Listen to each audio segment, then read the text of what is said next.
বলিউডের ভাইজান খ্যাত অভিনেতা সালমান খান তার তুলনা শুধু তিনি নিজেই।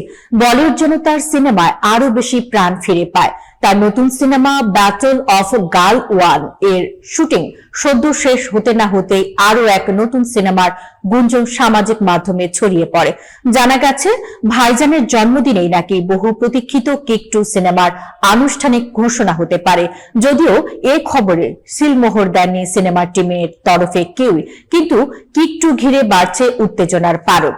এর আগে কিক সিনেমায় সালমান খানের বিপরীতে অভিনয় করেছিলেন জনপ্রিয় অভিনেত্রী জ্যাকুলিন ফার্নান্দেজ। এর আগে 2024 সালে সিকান্দার সিনেমার শুটিং চলাকালীন কিক 2 সিনেমার কথা ঘোষণা করেছিলেন সাজিদ নাদিয়াদওয়ালা। 2025 সালে শুরু হবে সেই সিনেমার শুটিং, আর সেই সিনেমার জন্য হাতে যথেষ্ট সময় নিয়ে কাজ শুরু করবেন বলে জানিয়েছিলেন তিনি। কারণ কিক 2 তার বহু প্রতীক্ষিত সিনেমাগুলোর মধ্যে একটি। এবার সেই সিনেমার ঘোষণা নিয়ে উত্তেজনার পারদ চড়ছে ফের। আগামী 27 ডিসেম্বর সালমানের জন্মদিনেই নাকি সেই সিনেমার আনুষ্ঠানিক ঘোষণা দেওয়া হবে বলেও গুঞ্জন ওঠে। অন্যদিকে এই সিনেমার নায়িকা বাছাই পর্ব উঠে এসেছে চর্চায়।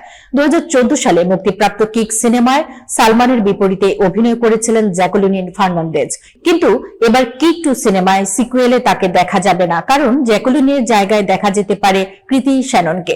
যদি সবকিছু পরিকল্পনা মাফিক এগোয়, তাহলে এই সিনেমায় দর্শক প্রথমবার পাবেন সালমান কৃতি শ্যানন জুটিকে।